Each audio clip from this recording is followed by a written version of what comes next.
We're very happy that you're all able to join us.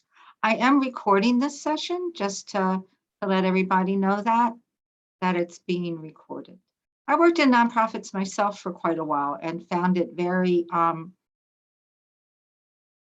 it's a way of taking to the workplace what you believe in, right?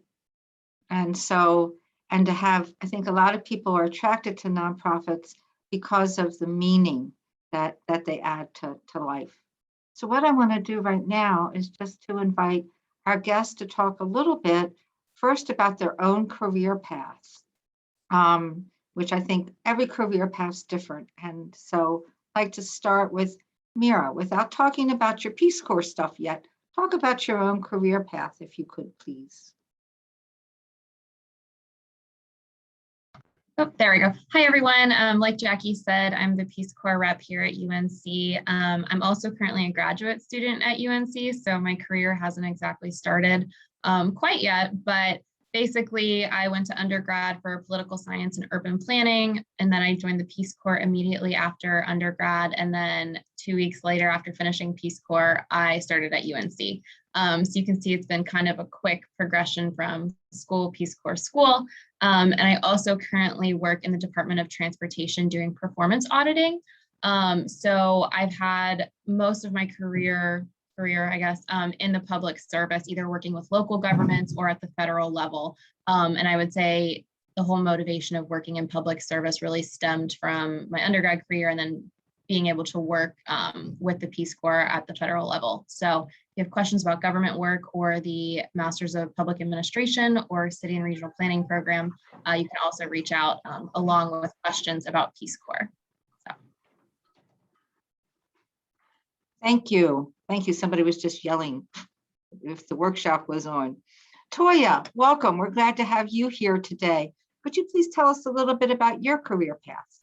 Sure. Hi, everybody. I'm Toya Hall, the Director of Recruitment at Uncommon Schools. I was a double major at UNC in political science and African American studies.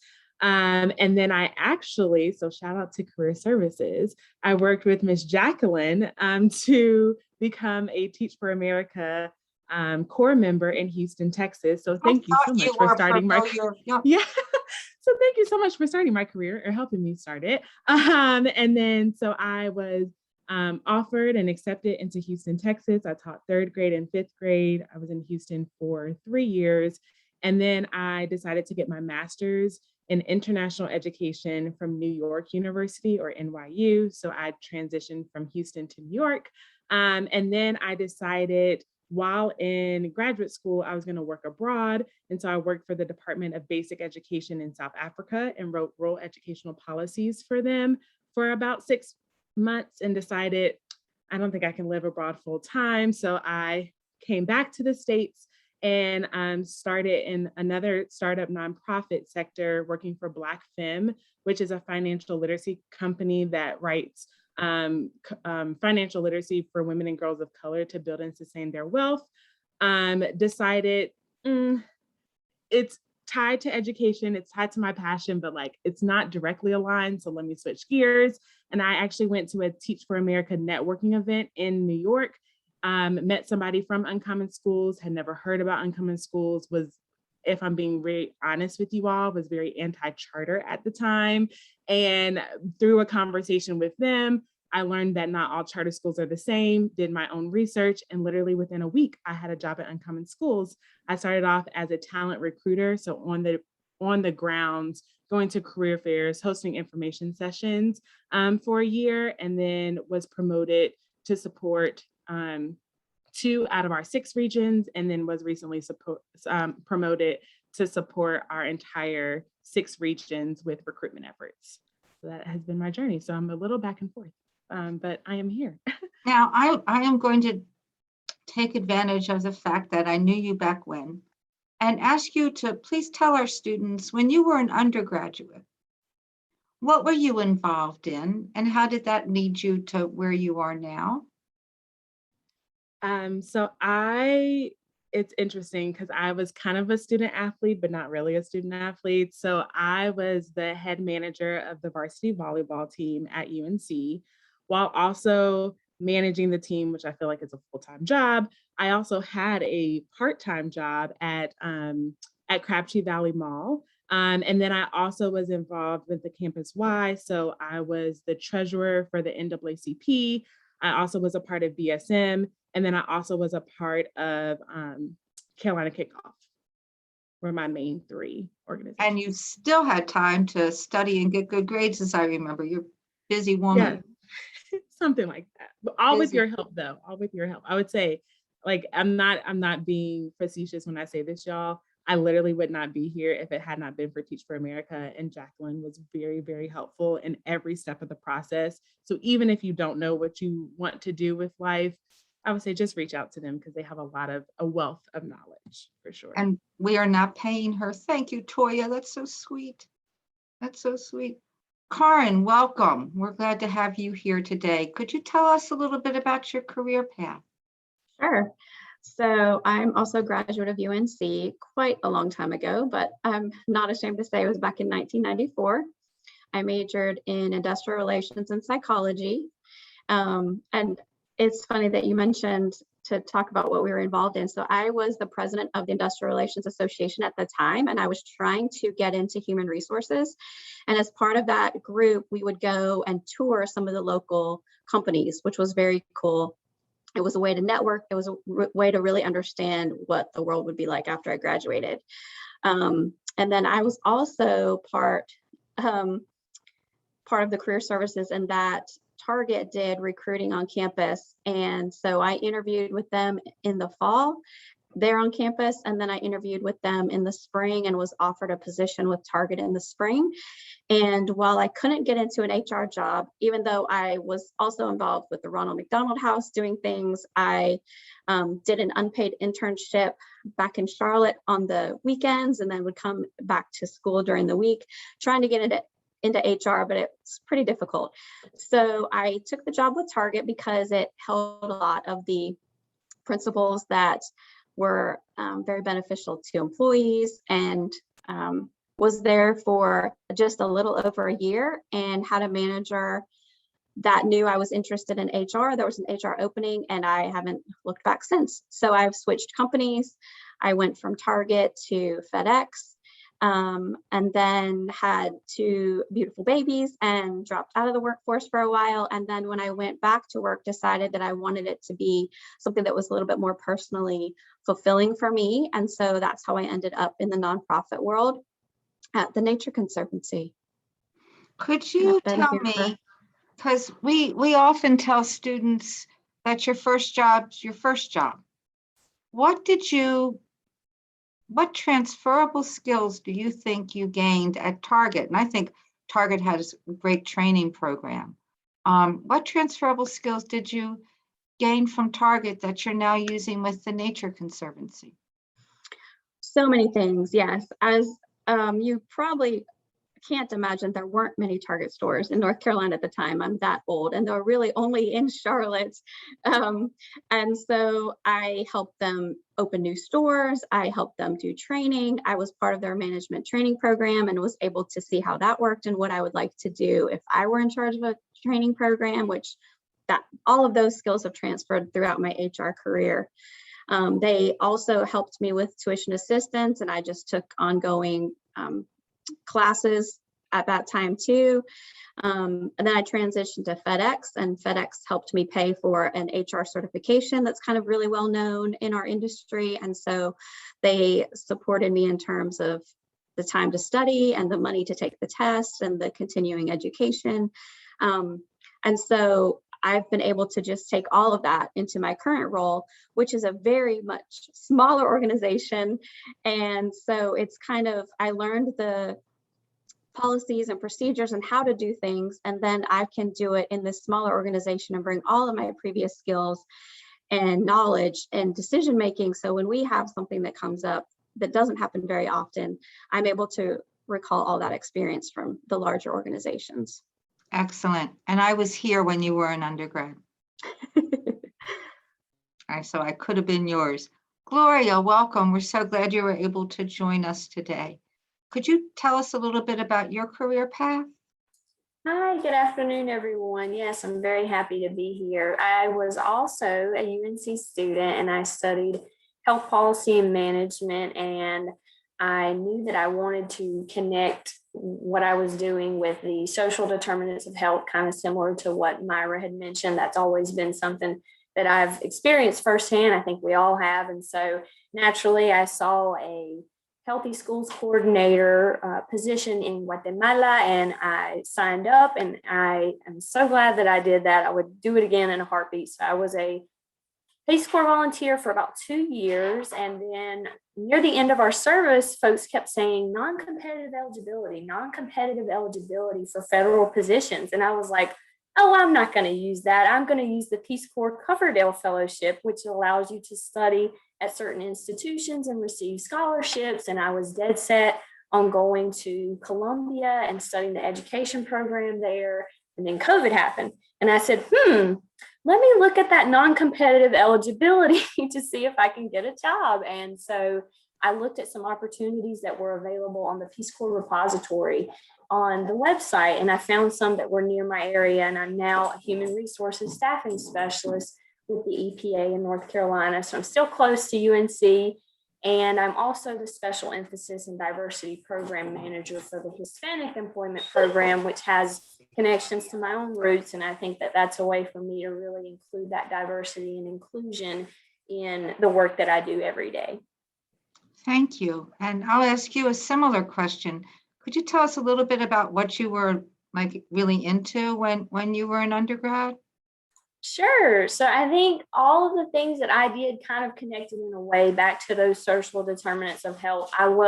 Started out for a couple of years. I was a volunteer at the hospital, like many folks, and I worked in the Latina clinic. So I would do like calls. I would help patients navigate the hospital. Sorry, that's my German Shepherd. And I would always, help them find the labs and things like that. I also worked with people, helping them enroll in insurance. And this was after the changes with the Affordable Care Act. And there were substantial changes, and the marketplace could be confusing for folks, let alone if we take into consideration language barriers. So that was some of the things that I did. And then I shadowed social workers at the Family Medicine Center. So kind of all connecting to health, but in different ways. Thank you. That's really interesting. I'd like to ask everybody now, if you can think back, what do you think? Are you doing now what you thought you wanted to do when you were a sophomore or junior?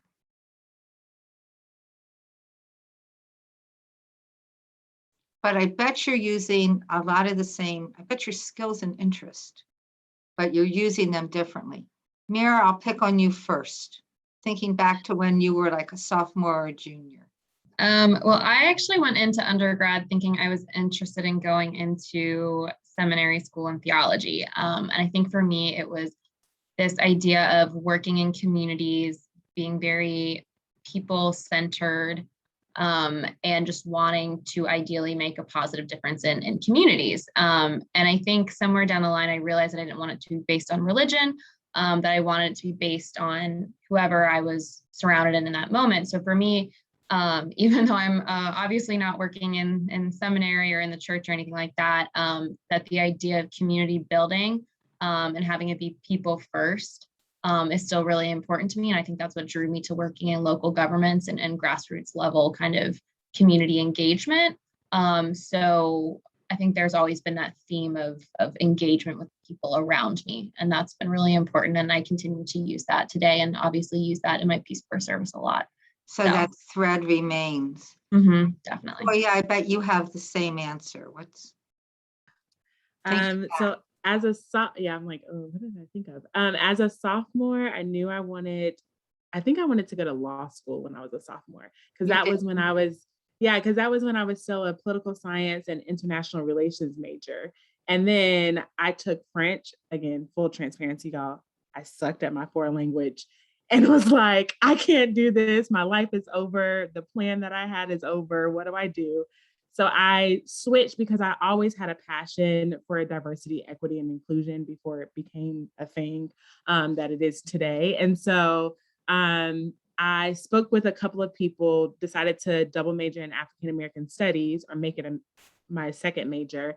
And then I knew that I always wanted to be a teacher. Like from the day I was probably in kindergarten myself, I was like, I'm going to be a teacher one day, which is why I connected with Jacqueline so she could help me become a teacher, because I didn't major in education. And so that's one of the reasons that I was kind of led to Teach for America.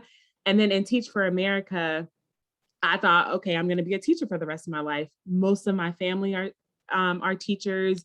They're really well-off teachers. And so I was like, this is what I'm supposed to do. But I actually had an incident occur at my school that made me shift my thinking in terms of like, am I truly serving my community? And when I say my community, I mean people of color.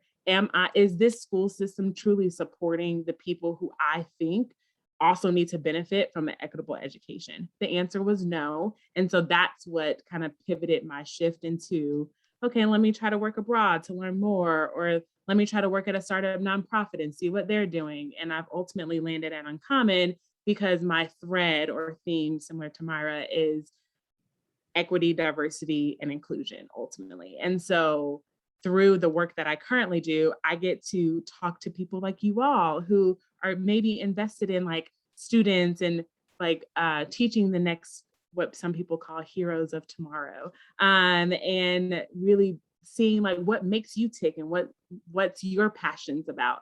And I just really like that people aspect of it, but knowing that I can help support, put people in classrooms that look like the students that we serve at Uncommon is really rewarding and fulfilling. And it allows me to still have the education piece. When I want to, I can go into a classroom and support with teachers, but also have that diversity, equity, and inclusion piece as well.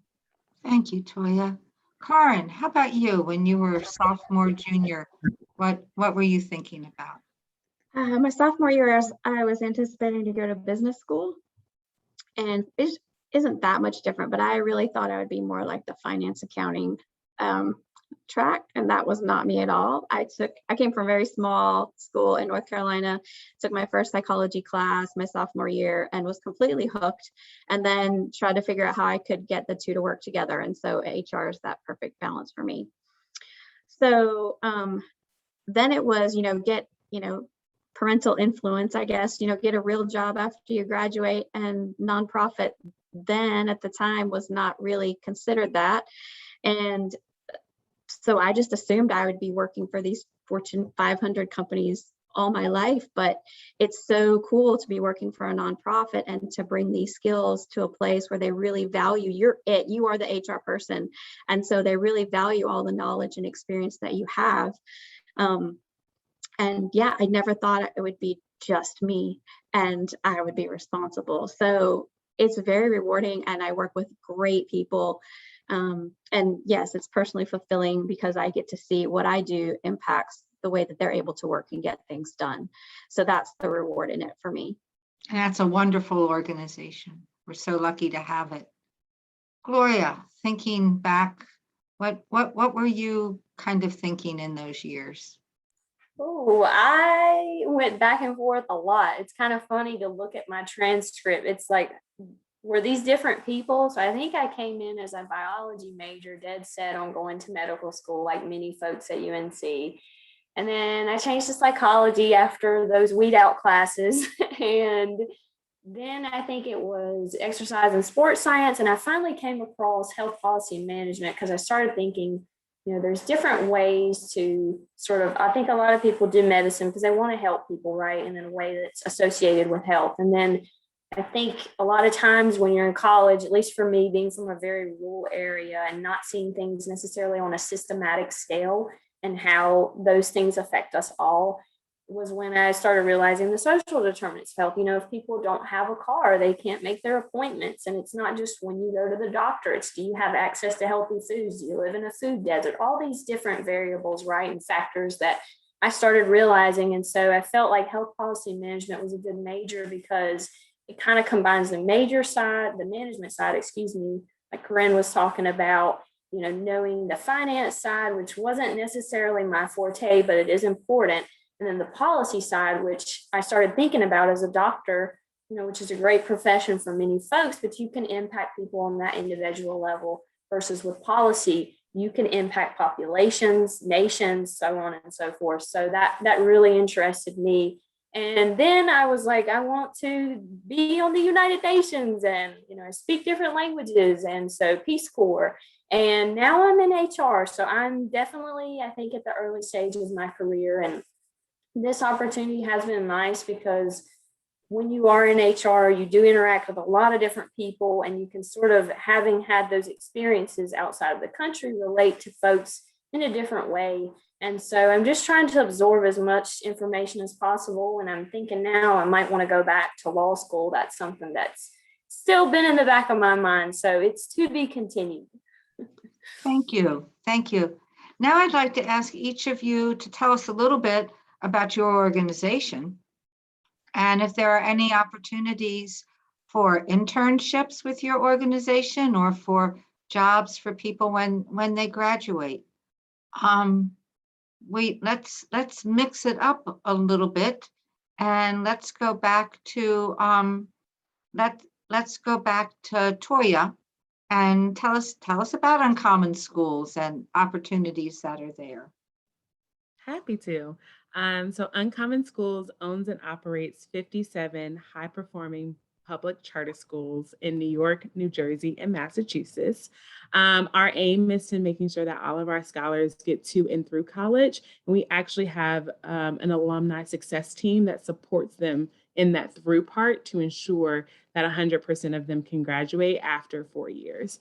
The way that we do that, we say professional development is our bread and butter, because without the teachers and the staff members who populate our schools, our students wouldn't be able to go to college or make it through college. And so we say that whatever major works for you in undergrad also works for us as you start your career at Uncommon. Because again, we feel like we can give you the professional development that happens on a weekly basis for you to thrive inside the classroom or outside of the classroom. So in terms of opportunities for all you juniors out there, we have a paid, again, yes, I did not stumble. We have a paid summer internship that will be hosted as of right now in person. That is 5 to 8 weeks long, depending on what grade level you choose. Again, you do not have to major in education. You don't have to have a background in education in order to work with our summer teaching fellowship. The bonuses: 1, you get to work with students. 2, you get to use those transferable skills from your major and apply them inside the classroom. 3, you get a mentor who's going to mentor you through the entire process, so you were never in the classroom alone or dealing with maybe difficult situations by yourself. And then 4th, the cherry on top, as I built this Sunday, is a job opportunity waits for you upon graduation if we feel like you were a great intern or fellow during our program. So again, that's open to all juniors. For my seniors and alumni out there, we have full-time job opportunities waiting for you. So alumni, apply whenever you want to. Again, we have teaching K through 12 in New York, New Jersey, and Massachusetts. And then we also have operational staff. So if you want to know the business side of education, we do have an office manager and a special projects coordinator role. Or if you want to work in our regional office, which is where my department is housed. So IT, finance, marketing, design, things of that nature. So that's really if you want to take your major and bring it to life. We do have openings on the entry-level position at our home office. And then for seniors, you can apply now. It's kind of crazy. I know you just started your senior year, but you can apply now for an opportunity in schools or outside of schools that will wait for you upon graduation. Wow, that's exciting, Toya. That's wonderful. I really feel like Uncommon really sells itself at this point. I just give you the information. And well, you sell it very well too. Thanks. Karen, I know the Nature Conservancy is small, but could you tell us more about it? And I'm sure you have internship opportunities there. Yes, well, my section of where I work with is small. I am responsible for the North Carolina chapter, which is about 50 full-time employees and 5 offices throughout the state. But the actual organization is really quite large. It's global, and it deals with all of the environmental issues of today by specializing in, scientists who focus on only water, only land protection, only oceans. There's just a wide variety of things that we do. Overall, we have about 4,500 employees now, mostly within the US. Our headquarters are based in Arlington, Virginia, but we do have staff throughout the world. So my little part of the world is just North Carolina, and so that's what I focus on day in and day out. And we do have internships here as well. A lot of those are going to be for environmental majors, but similar to what Toya was saying, we have a large support network behind all of our ecologists. So we have legal departments, we have IT departments, and we have HR and finance and grant specialists. That's a very, very common thing you'll see in all nonprofits.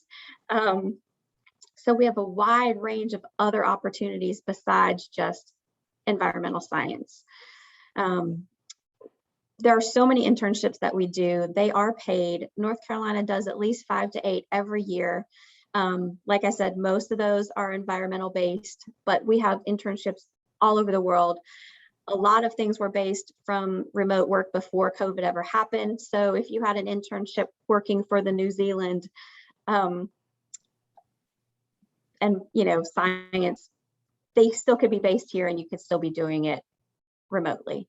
So we have a lot of those opportunities. Our website is nature.org. All of the internships, all of the jobs are listed there. I would say we usually get about 10 to 20 every week. And so just look at it, and more than likely, whatever you're majoring in, we have a position that would be similar or what you might be looking for in a career. Thank you. Thank you. Gloria, I know EPA is a federal agency, but would you tell us more about what the EPA does here, and any opportunities, and how students would learn about opportunities for internships and jobs? Sure.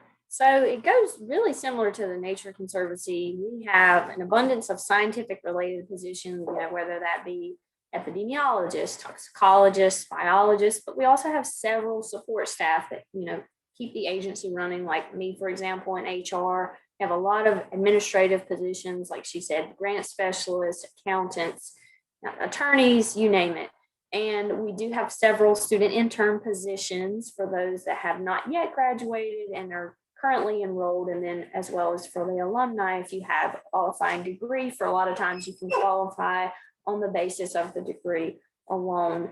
And so we post all of our jobs on USA Jobs, and if you're not familiar with that, you can create a free account there, and you can even sign up to receive notifications as soon as the jobs are posted, which I highly recommend, because I was kind of shocked by this when I started my HR role. Many of our positions are only open for sometimes 5 business days, which is a very short window versus these great opportunities like Toya was mentioning that seem like they might be open a little bit longer. So you definitely want to take advantage of that. We do have upwards of, I think, 14,000 employees across the agency, but again, it is federal. So North Carolina specifically, we have different offices, but I service the Office of Chemical Safety and Pollution Prevention, which is based, the duty station, in Washington, D.C. So it's been really unique working in this virtual environment, connecting with the folks there. And I know for sure, because I'm working on those announcements, that we do have those opportunities available. Thank you. Thank you. Mira, what can you tell us about Peace Corps and what opportunities are? Well, if you don't want to join any of those 3 other agencies that I don't know, I might leave Peace Corps for, but Peace Corps is basically, you have to have a bachelor's degree. So this is after you graduate, you can apply for the Peace Corps. Typically it's a 27-month service. We are internationally based. So pre-COVID, obviously, we were serving in 60 different countries and 6 different sectors. So ranging from agriculture and environment to health, education, community economic development. All of our volunteers go through 3 months of pre-service training. So basically what that means is we help provide you with the technical skills for the sector you would be serving in. We teach volunteers the language you'll be speaking. So typically we speak a local language. I lived in Senegal, so I learned a local dialect of Pulaar. And that's what I gave all my trainings in. That's how I communicated with my host family. That's how I talk to everyone in my community, right? Like, you're not going to be speaking English in a lot of the countries we serve in, so you're going to learn another language. It's a great opportunity to be taught a new language if you are interested in that. And so after you finish your 3 months of pre-service training, you go into 24 months of full service to your assigned community.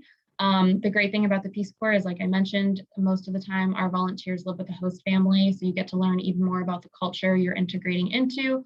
You work at the local level, so you live and work in the community you're in. And part of Peace Corps is that in order to better understand the culture, you're going to be living at the level of the people you are with. So it is not, you're not making a substantial salary. Again, this is the Peace Corps and you are a volunteer.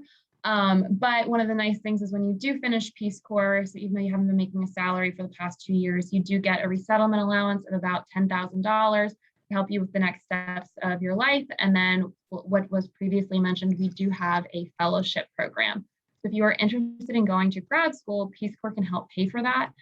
It's one of the reasons I came to UNC, because I started researching graduate programs and was able to figure out what I wanted. And my Peace Corps service definitely helped me be a competitive applicant and provide funding.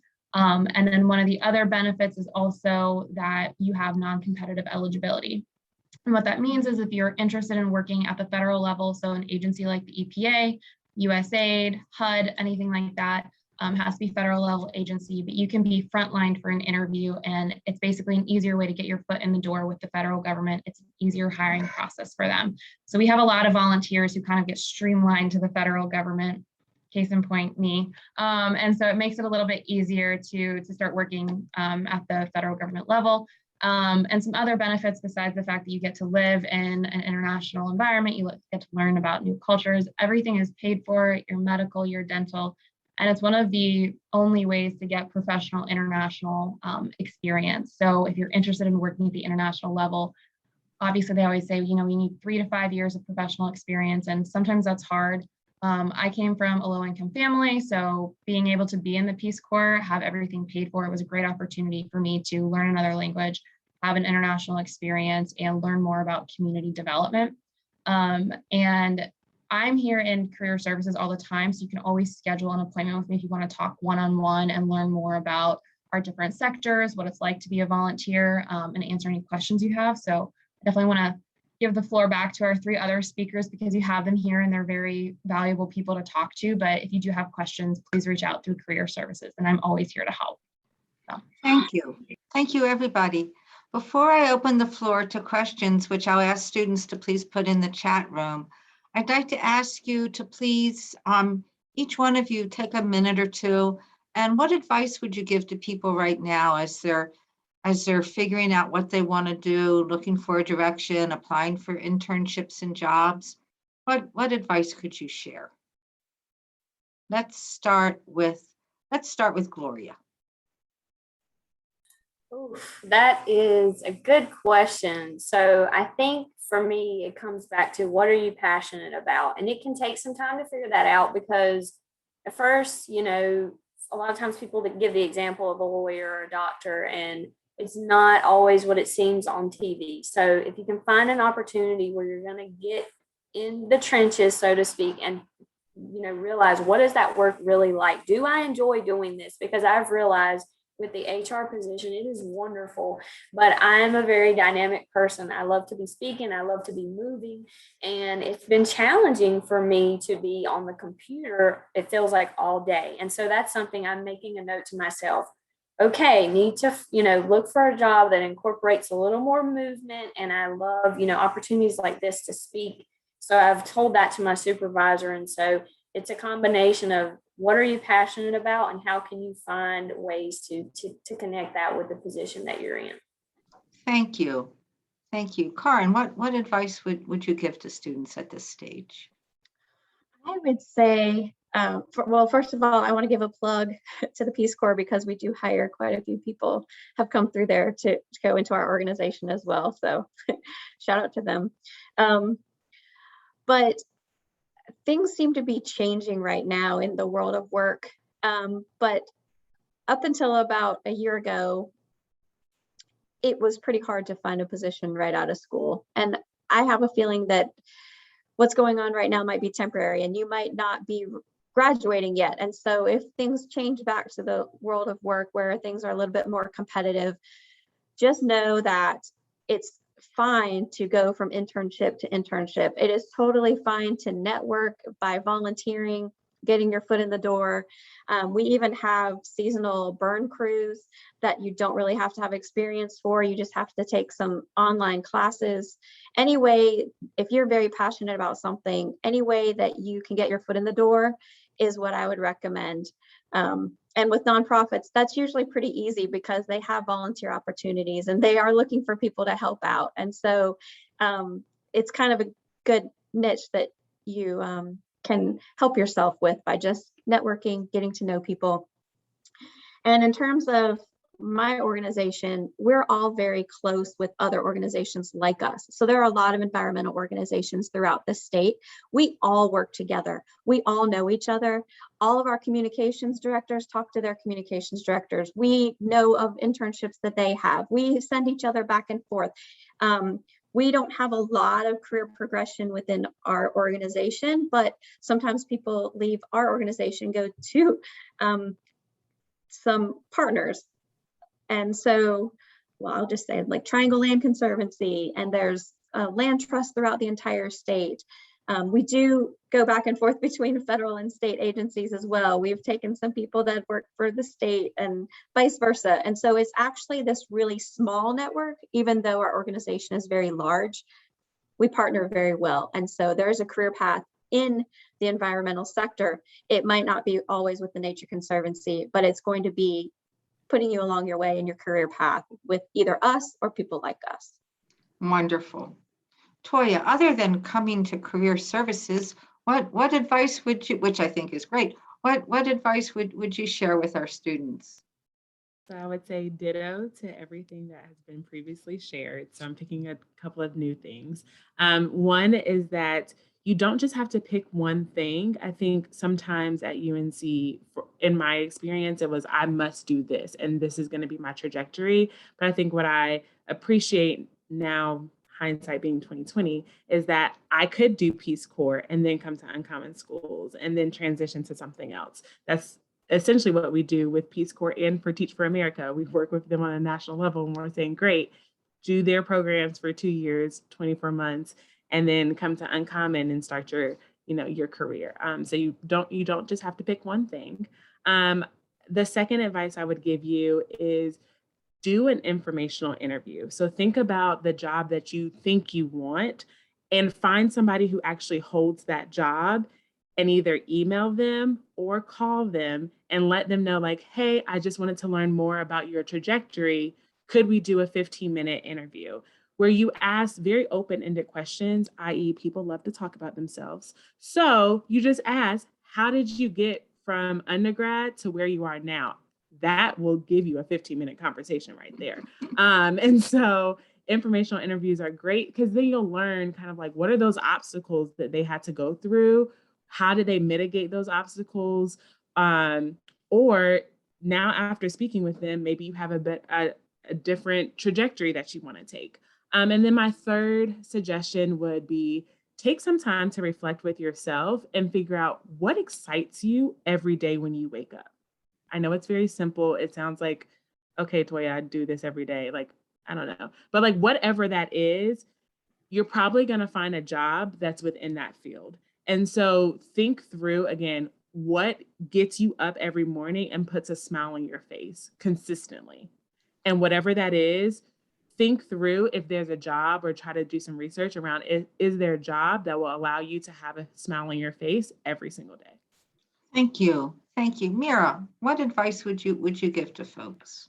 Yeah, a couple of different things, kind of playing off of what Toya just said, not only what makes you excited, but also what makes you uncomfortable and like what frightens you, maybe not frightens, but like what are things that you don't feel super confident in, and use that time in undergrad to perfect those or to work on them. So like for me, it was public speaking, and like I still dislike public speaking, but I've worked on it throughout the years. And so being able to be in a setting like UNC where you can take a public speaking class or a communications class, or if it's something in data analytics. So try to work on the things that make you uncomfortable so that they're no longer a weakness and they're just things you maybe don't like as much, right? But like you can still be confident in what you're able to do. And UNC has so many resources for us. I always talk about the Odom Institute. So if you want to learn something with, coding, or if you want to learn something with mapping, it can allow you to be an even more competitive applicant for internships and for jobs.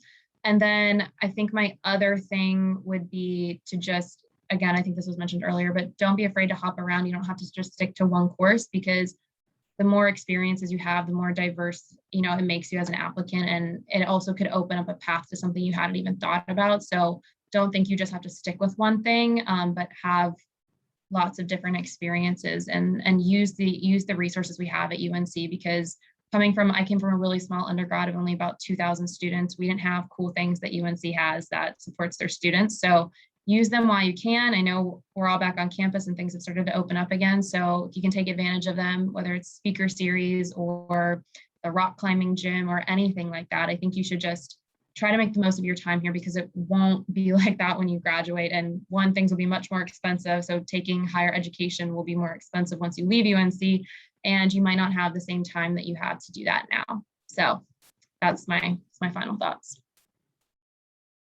Thank you. Thank you, everybody. I'm trying to share my screen right now. I want to make sure that everybody's aware that that we have a career fair coming up on the 16th, and please be sure to go to that. You can go to Handshake and see who's coming. There's also a website called idealist.org that has a lot of nonprofit jobs and internships listed on it. And finally, in our handouts section, we have a handout on 1- and 2-year opportunities.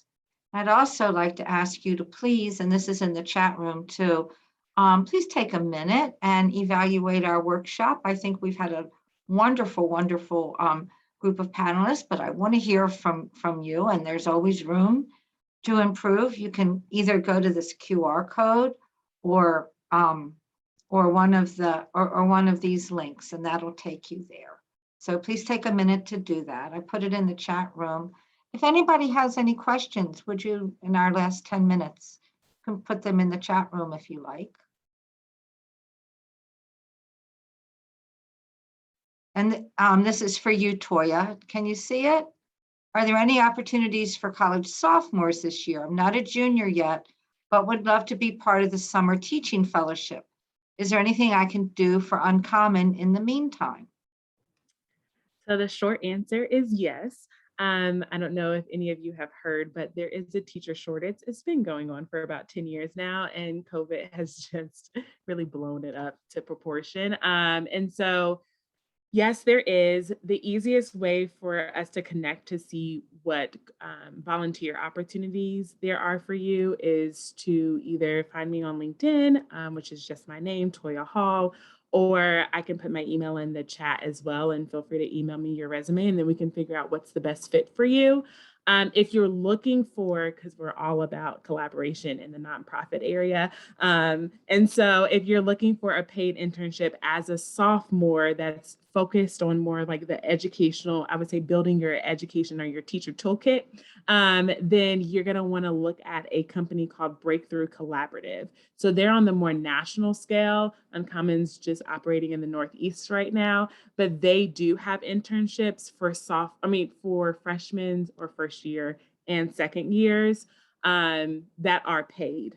And then I do know they use some of Uncommon's professional development in their training. So you'll see a little bit of us, a little preview, I would say, before you come to us your junior year. So again, short answer is yes, we can definitely be in contact about different opportunities. But if you're looking for something to do over the summer that's paid, check out Breakthrough Collaborative. Thank you. Are there any other questions? You can either raise your hand and shout them out or put them in the chat box. Someone put something in the chat box about what sector I served in. So I was actually in agriculture. So I was an ag volunteer for 2 years, and I actually extended my Peace Corps service for a 3rd year and focused on GIS and data analytics because that was something I had a background in. So one of the things when it comes to Peace Corps, you have your primary sector, which for me was agriculture. So a lot of my work was working one-on-one with farmers, working with local community women's groups, doing community gardening or field crops or extension work where I was biking out to different communities. But a big part of Peace Corps is that it's cross-sectoral. So I did a lot of malaria related work. I did a lot of youth development related work because we didn't have a youth sector in Senegal. So I took that on as one of my projects. And I taught mapping classes to a girls group and taught them how to make maps and how to map out our community that didn't have resources. So one of the big things about Peace Corps is even though you have your primary sector, you will also do secondary work, which means you can bring in your own backgrounds and your own skills and interests. And we've had a variety of really cool projects, whether it was people teaching music lessons or doing sports camps or, journalism, things like that, that you can bring in and kind of personalize your service and really make it your own. And that's one of the really unique things about Peace Corps is that you get to make your service what it is besides just doing what you were originally assigned to. So you can make it fun and have a good time with it as well. Thank you. Here's an interesting question that we get a lot, and that is working in nonprofits, working in the nonprofit sector financially difficult? My answer to that would be nonprofit does not mean non-pay. And it means that the pay is all over the place, just like with any other industry.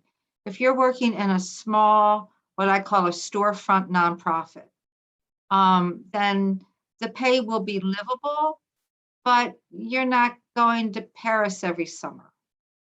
Larger nonprofits, I have a neighbor who is a retired senior vice president for the American Heart Association, and he's retiring quite well. So it depends on the size of the organization and on your role. If you want to make it in nonprofits without being broke, a skill that's really valuable and that will get you a job and will help you make sure that your job can pay is fundraising, and writing grants. Absolutely. That's the bread and butter of it. And I don't mean to sound flippant, but it really depends on the size of the organization.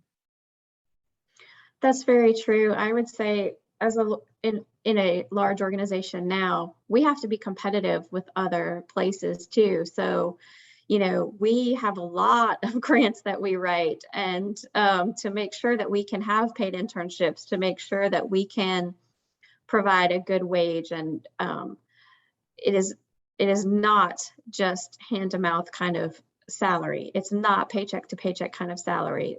There are really competitive salaries based on the job that we have. And yes, exactly what Jackie said, fundraising. The better you can fundraise, the more you can pay. So absolutely. I would also just add too that there are like non-directly financial benefits. So like for me, as a Peace Corps volunteer, you're not getting paid a salary. You are living kind of paycheck to paycheck because you're living in a community at the local level, but there's a trade-off in that I'm not paying for grad school, right? So it's like you think about your finances based on how much you have to invest. So like you've invested 2 years of your life into the Peace Corps, they're going to invest in your further education. So I kind of look at it like that you're not going to have the monthly paycheck, but you don't have to pay for grad school. So there are benefits. Yeah, and to that point, I think also think about the compensation package, right? So yes, you do have a salary, but what about a 401k or a 403b or your PTO hours or your sick hours and how you accrue that, or your medical, dental, and vision? Like, I think all of those things you also have to think through because they also help you, life insurance, things like that. Flexibility in work hours, all things that you can negotiate as well when you get a job. Sorry, Gloria, I saw you raise your hand too. I'll pass it over to you. No, that's perfectly fine. You said it all really well. I just wanted to add 2 things about the Peace Corps. Yes, you don't get paid a high amount, but there are skills that you could not learn unless you were in that role, that in situations you've been in and knowing how to handle things that I wouldn't have got in the US, seriously, point blank. So there's that you live with, both professional and personal. And then as Toya was mentioning, the entire package, working for the federal government does have some of the most comprehensive and competitive benefits, for when you retire, but also right now working telework from home, there's something called the Maxi Flex schedule. And I can literally give a tentative schedule of when I want to work, and I could start an hour later, an hour earlier. and end as well an hour later, an hour earlier. I also have a compressed day off every 2 weeks. So that means every Friday, if I want to go to the beach, I can. So I may not be getting as high as a salary as some other folks in HR in the private sector, but for me, it makes sense for what I want to do. Thank you. Thank you all so much. We're nearing the end of our time. I think this has been one of the best panels I've had on nonprofits. I want to thank all of you for that. Students, please fill out the evaluations and please come see us. It's a wonderful time to be out making the world a better place. So let's applaud our panelists and thank them. And I look forward to seeing you all soon. Thank you. Bye. Thanks, everyone. Basically, what Thank you. happened Thank is you. my computer though. Thank you.